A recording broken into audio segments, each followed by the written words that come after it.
She got laughed at the moment she stepped onto the Brazilian Jiu-Jitsu mats. They called her grappling grandma, forced her into a moldy loner gi, threw her into the center of the mat like she was the evening's clown act. Coach Marcus mocked her in front of the entire class, betting she'd tap out to the blue belt in under 5 seconds. No one in that gym had a clue that the plain woman they thought was a joke was about to put the champion to sleep in 14 seconds and drop her IBJJF black belt on the mats like a slap across their smug faces. The Austin, Texas Jiu-Jitsu Academy was a temple of sweat and ego, its walls lined with trophies and banners proclaiming its dominance in the sport. The air was thick with the scent of rubber mats and ambition, every student sizing up newcomers with a predator's gaze. Clara Wynn walked in a quiet figure in a faded t-shirt, old leggings and worn-out sneakers, her no-nonsense bun and plain face marking her as an outsider in a room of sculpted physiques and branded GIs. She carried a tattered gym bag, her movements deliberate, her eyes scanning the dojo, not with nervousness, but with the cold precision of a sniper lining up a shot. The students clad in pristine uniforms whispered as she signed the waiver, their smirks a silent verdict she didn't belong. During a warm-up drill, a clique of advanced students formed a circle around Clara, their laughter a barbed wire fence as they tossed a grappling dummy at her feet. A lanky brown belt, his gi patched with sponsor logos, stepped forward, his voice dripping with condescension. "Pick it up, Grandma. Maybe if you practice with this, you'll stop embarrassing yourself on the real mat," he sneered, kicking the dummy closer. "I mean, look at those sneakers. Did you dig them out of a landfill? This is a champion's dojo, not a soup kitchen for wannabe fighters. You're wasting our time just breathing our air." The circle tightened their chuckles, a chorus of cruelty as Clara bent to retrieve the dummy, her faded t-shirt clinging to her frame. The students recorded the moment, their phones flashing, eager to post grappling grandma's latest failure. Clara's hands closed around the dummy, her face a mask of stone, but the weight of their scorn pressed harder, each word a calculated blow to her dignity, designed to make the audience's blood boil with rage at their relentless elitism. The academy was a proving ground for the elite, where only the strong and stylish survived, and Clara, with her thrift store wardrobe, was already their punching bag. Coach Marcus Wolf, an ex-national champion with a chiseled jaw and an ego to match, watched her from the sidelines, his laughter a blade aimed at her back. To them, she was a misfit, a nobody who'd wandered into their sacred space, and they were determined to break her before she even tied her belt. On her first day, the whispers turned into a chorus of cruelty. A clique of students, their GIs embroidered with sponsor logos, gathered near the water cooler, their voices loud enough for Clara to hear as she stretched. "Look at grappling grandma over there," one sneered, a wiry purple belt with a man bun. "What's she doing here? Did yoga grandma get lost on her way to the community center? That t-shirt looks like it's been through a lawnmower." The others laughed, their eyes raking over Clara's outfit, her sneakers a particular point of scorn. A female student, her nails painted blood red, grabbed a water bottle and accidentally sprayed it onto Clara's shirt, the liquid soaking through the faded fabric. "Oh, my bad," she cooed, her voice dripping with malice. "That ratty shirt of yours might be better off wiping down the dojo floor, lady. Maybe you should stick to cleaning instead of embarrassing yourself here." The room erupted in chuckles, phones discreetly raised to capture Clara's reaction, but she merely wiped the water from her face, her expression unreadable, her silence a wall that only fueled their arrogance. In the locker room, as Clara changed into the moldy loner GI, a female purple belt, her hair braided tightly, cornered her against the benches, her voice a venomous hiss that carried to the others. "You really think you belong here, don't you, barista? Stinking up our dojo with your thrift store rags and your pathetic stretches," she spat, snatching Clara's gym bag and dumping its contents onto the floor. "What's this, a water bottle from the dollar store? No wonder you're a joke. Nobody like you could ever afford to train with us. Go back to flipping burgers or whatever hole you crawled out of." The other women laughed, kicking Clara's scattered belongings, their sneakers leaving smudges on her spare shirt. Clara knelt to gather her things, her movements deliberate, her eyes unyielding as the locker room became a stage for her degradation. The purple belt's words were a public crucifixion, each syllable a nail driven into Clara's pride, making the audience's fists clench at the vicious personal attack. Coach Marcus Wolf made it his mission to humiliate her. During warm-ups, he singled Clara out, his voice booming across the dojo. "All right, newbie, let's see if you can keep up without tripping over those dollar store sneakers." He he taunted, pairing her with a green belt who outweighed her by 30 pounds. Don't cry when he smashes your face into the mat, sweetheart. If you survive Basic 101 without snapping your neck, I'll buy the whole class pizza. The students roared, clapping as the green belt grinned, his grips rough as he drilled Clara into the ground. Her cheek pressed against the mat's grit. Marcus circled them, his laughter a whip. What's the matter, Clara? Thought you'd be a badass after one YouTube tutorial. This is real jiu-jitsu, not your knitting circle. Clara endured, her body yielding, but her eyes burning her silence a coiled spring. During a technique review, Marcus called Clara to demonstrate a basic guard pass, setting her up for failure in front of the class. All right, Grandma, let's see if you can do something besides flop like a fish. He mocked, his voice booming as he paired her with a cocky blue belt who grinned like a shark. Don't waste my time, Clara. Move like you mean it or crawl back to whatever senior center you escaped from. The blue belt swept her to the mat with unnecessary force, pinning her as the class howled their cheers, a chorus of derision. Look at her, can't even get off her back, one shouted, while Marcus leaned in, his smirk wide. This is what happens when you let charity cases on the mat. You're not learning jiu-jitsu, Clara, you're learning your place. The crowd's laughter was a blade slicing through the air, but Clara's breathing remained steady. Her eyes fixed on the ceiling, her silence a fortress against their cruelty, fueling the audience's fury at the orchestrated public shaming. The daily classes became a gauntlet of mockery.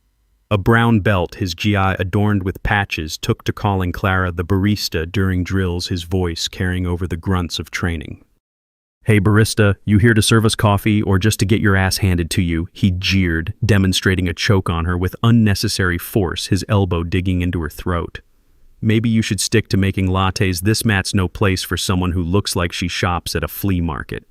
The others joined in, tossing her gym bag across the room, its contents spilling onto the floor, her water bottle kicked into a corner. Clara retrieved her belongings without a word, her movements precise, her face a mask of stone.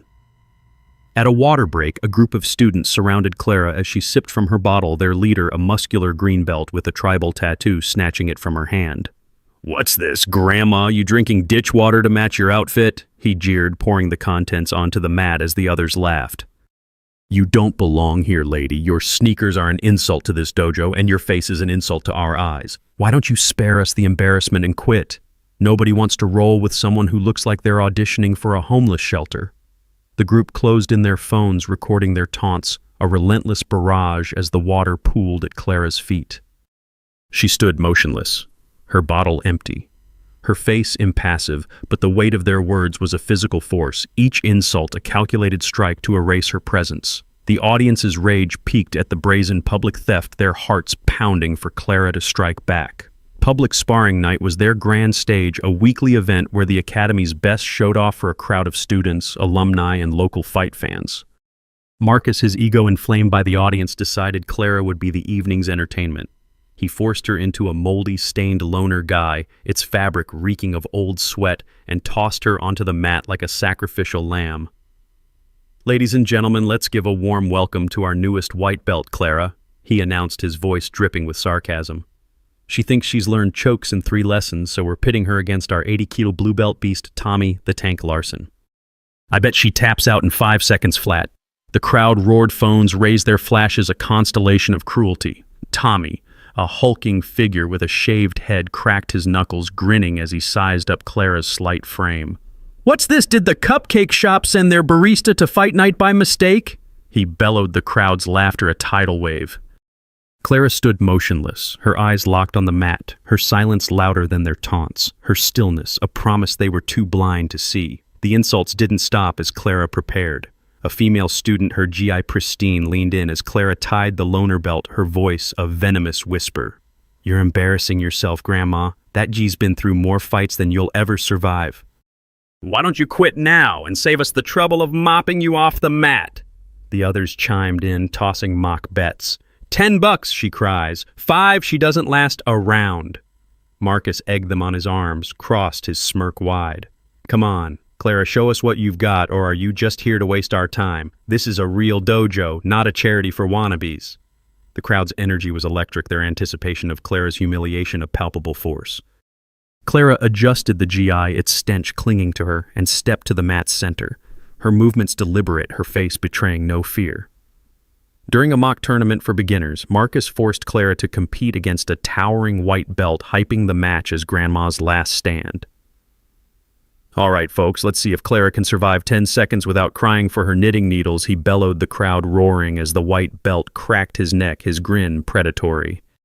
"You're about to learn why this dojo's for warriors, not coffee shop rejects," he taunted, lunging at Clara as the whistle blew. The students chanted, "Tap, tap," their phones flashing their laughter a storm as the white belt slammed Clara to the mat, his weight pinning her. "This is what you get for thinking you're one of us," he hissed, twisting her arm. Marcus egged him on, shouting, "Finish her, big guy? She's got no business here." Clara's face remained calm. Her breathing controlled her silence, a defiance that went unnoticed, the audience's fury boiling over at the brutal public mismatch designed to crush her spirit. Every class was a fresh assault. During a technique session, Marcus paired Clara with a cocky green belt who treated her like a practice dummy, twisting her arm in a lock with deliberate cruelty. "Feel that, barista? That's what real jiu-jitsu feels like," he sneered, his grip tightening as the class watched their laughter a chorus. "Maybe you should stick to folding laundry. Your arms aren't built for this." Clara endured, her breathing steady, her eyes unyielding, as if cataloging every slight for a reckoning no one anticipated. The students took turns drilling her into the mat, their grips rough, their taunts relentless. "What's the matter, Grandma? Too old to keep up?" One jeered while another dumped her water bottle's contents onto her bag, the liquid soaking her spare clothes. Clara wiped the mat with a towel, her silence a fortress, her patience a blade sharpening with every insult. The dojo was their kingdom and she was their jester, but they didn't know the crown she hid. The academy's culture was a crucible of elitism, where only the flashy and ferocious thrived. Clara's plainness was an affront, her presence a challenge to their hierarchy. A purple belt, his GI adorned with sponsor patches, took to leading chants during warm-ups. "Grandma's gonna tap, Grandma's gonna tap."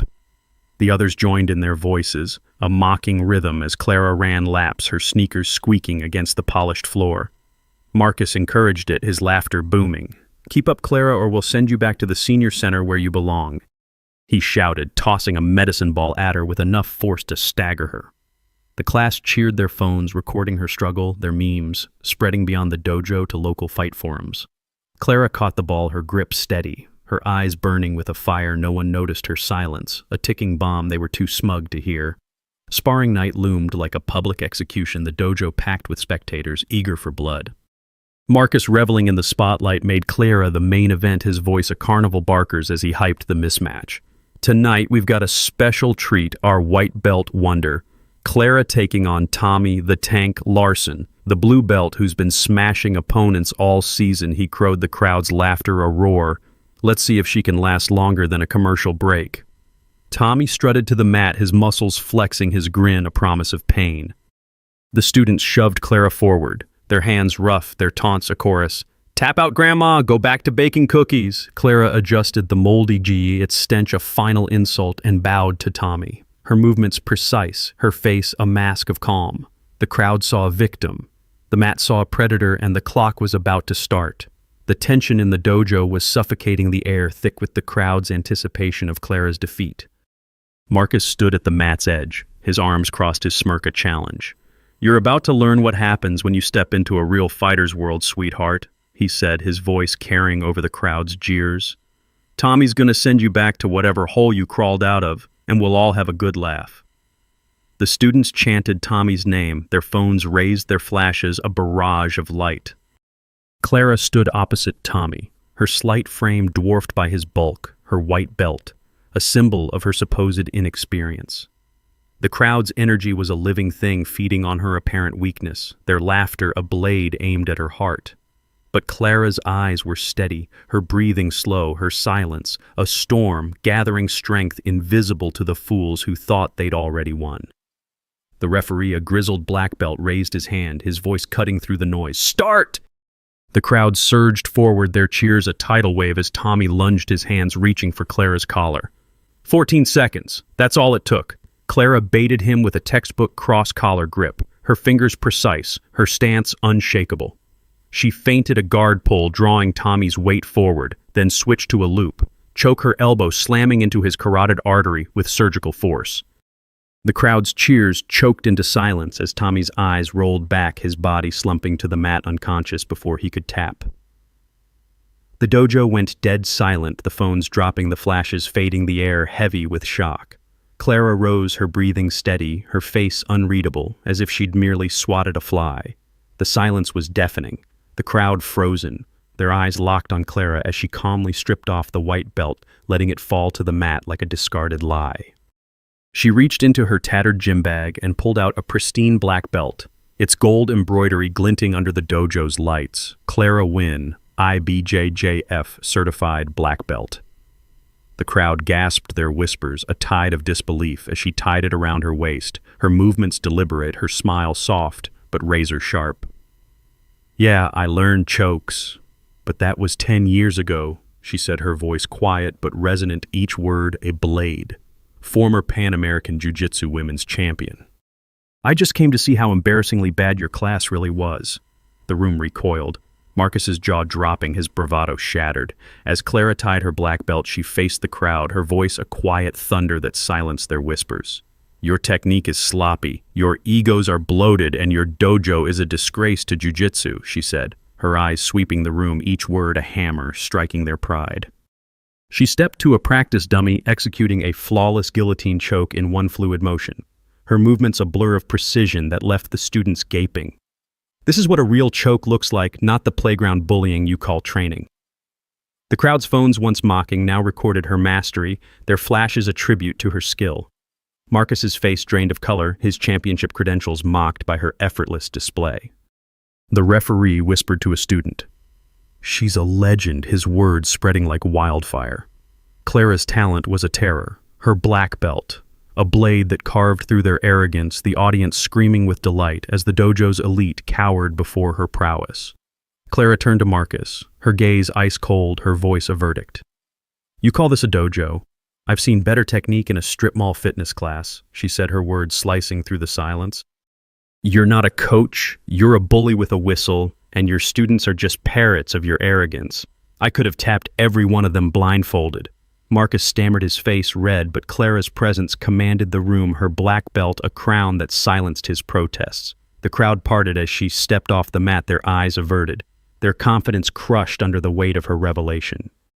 Clara turned to the purple belt who'd led the grandma chants, her gaze a laser that pinned him to the wall. "You thought your chants made you tough," she said, her voice low but resonant, each word a verdict. "Step up, hotshot. Let's see if you can last 10 seconds against me." The crowd held its breath as he hesitated, then shuffled to the mat, his bravado crumbling under her stare. Clara dispatched him with a swift armbar, her technique so precise he tapped before hitting the ground, his yelp echoing in the silent dojo. The students gasped, their leader humbled in front of their eyes, his patches meaningless against her skill. The phones captured his defeat, the video destined to haunt him in every gym. Clara's talent was a weapon, her mastery, a terror that left the antagonist's hierarchy in ruins, the audience roaring with satisfaction as their taunts turned to dust. The students stood frozen, their phones useless, their memes irrelevant.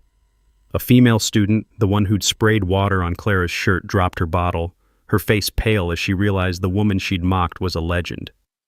"You thought you could break me with your high school mean girl tactics?" Clara said, her voice low but piercing, her eyes locking on the student.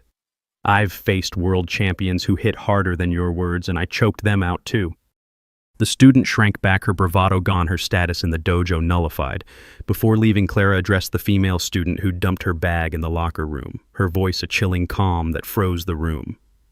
"You thought you could break me with your petty games," she said, stepping closer, her black belt glinting. "Watch this." She grabbed a nearby student, demonstrating a seamless triangle choke, her legs locking with lethal precision, the volunteer tapping frantically as the crowd gasped. "That's what I could have done to you any day, any time," Clara said, releasing her partner and fixing the student with a stare that stripped her bare. The woman's face collapsed, her status obliterated, her cruelty exposed as futile against Clara's skill. The press present for sparring night scribbled furiously, their headlines already crowning Clara a master.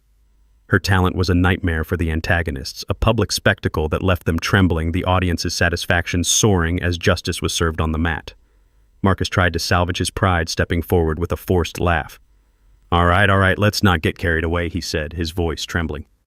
"Good move, Clara, but don't think this makes you—" Clara cut him off, her voice a guillotine. "Save it, Marcus. Your academy's a joke and your teaching's an embarrassment. I came here to test your students and they failed because you failed them."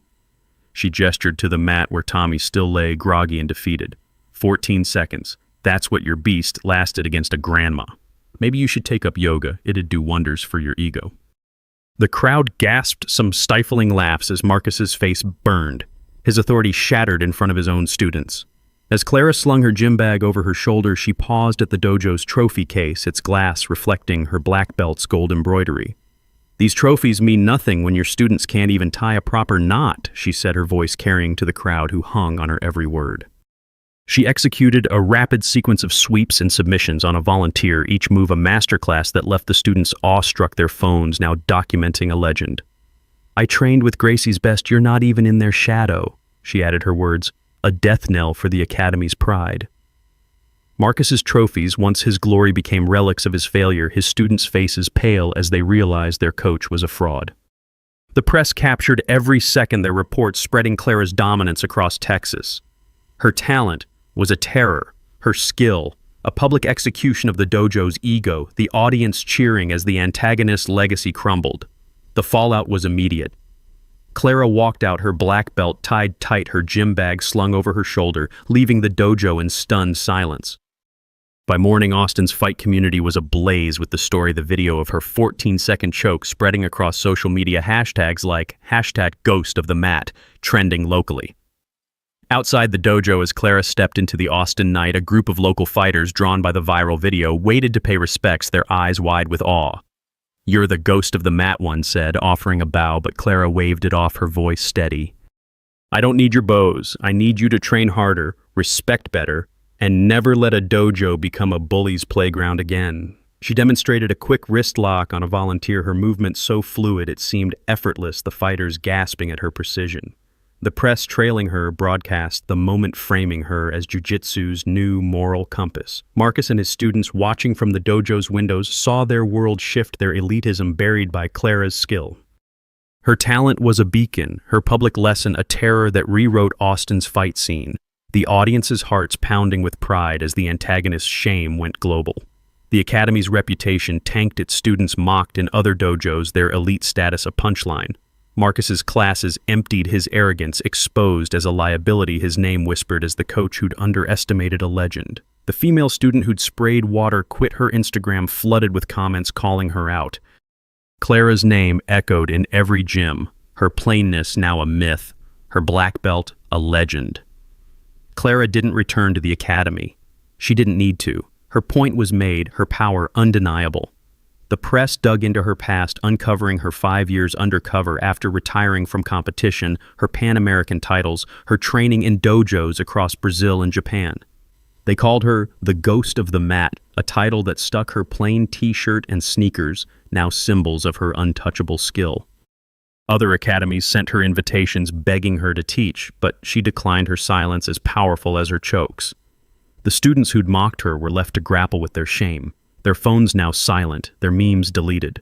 Clara's victory wasn't just a fight, it was a lesson etched into Austin's fight scene, a reminder that the plainest fighter could be the deadliest. The dojo's culture of elitism crumbled. New students demanded better coaching, their respect for Marcus gone, their eyes on the mat where Clara had redefined power. The Academy's trophies, once symbols of glory, now mocked its failure, the memory of Clara's choke a shadow over every class. Marcus tried to spin the story, claiming he'd known Clara's skill, but no one bought it, his lies drowned out by the viral video. The referee, now a local hero for his nod to Clara, spoke of her in interviews, calling her a master who'd humbled them all. Clara's legacy was ironclad, her black belt a beacon for every underdog who'd been laughed off the mat.